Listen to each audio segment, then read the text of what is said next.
চলো একটু অযোধ্যা ঘুরে আসি। আমি আর আমার বান্ধবী। দেখো কি অসভ্য, আমাকে না দিয়ে খেয়ে নিল চা। লাইটটাও অফ হয়ে গেল। দাঁড়াও দাঁড়াও, চিন্তা করো না, আমি আবার জ্বালিয়ে দেবো। আমরা যাচ্ছিলাম অযোধ্যায়, সবাই মিলে আনন্দ আর হুল্লোড় করতে করতে। রাস্তারও একটু ভিডিও করে নিলাম, কেননা আমরা তো পুরোটাই রাস্তাতেই বেশিক্ষণে ছিলাম, গাড়ি করে যাচ্ছিলাম। আর দেখো বৃষ্টিটাও এসে গেল।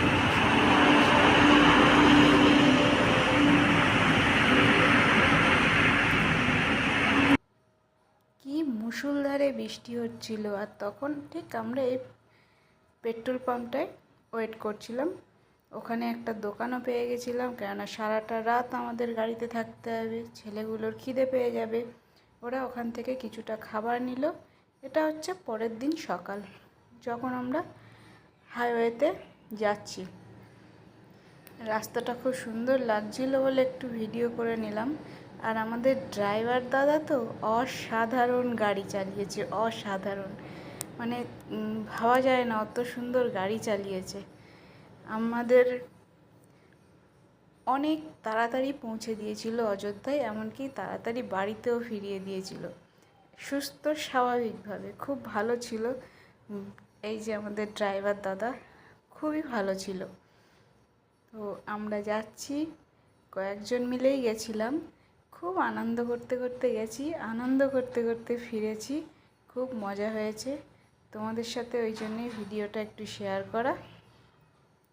তোমরা একটু দেখো ভিডিওটা কেমন হয়েছে। আমি ফার্স্ট টাইম এত বড় ভিডিও নিয়ে এসেছি।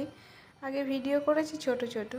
আর এটা দেখো, ব্রিজের ওপর দিয়ে যাচ্ছিলাম। ব্রিজের ওপর দিয়ে শহরটারগুলো দেখতে এত সুন্দর লাগছিল, আমি ফোনে সেইভাবে ক্যাপচার করতে পারিনি, তবু যতটুকু পেরেছি তোমাদের দেখালাম। আর এই বোগেনভেলিয়া গাছগুলো ছিল পুরো রাস্তাটা। আমি আমার বান্ধবীকে বলছিলাম, কে লাগিয়েছিল রে গাছগুলো? তো বলছে আমি লাগিয়েছিলাম, যখন এর আগের বারে গেছিলাম তখন লাগিয়ে গেছিলাম। মজা করছিলাম। গাড়ির মধ্যে খুব আনন্দও হচ্ছিল, গান চলছিল, হই হুল্লোড় হচ্ছিল। এটা আরেকটা পেট্রোল পাম্প, যেখানে আমি একটু স্টাইলও মেরে নিলাম।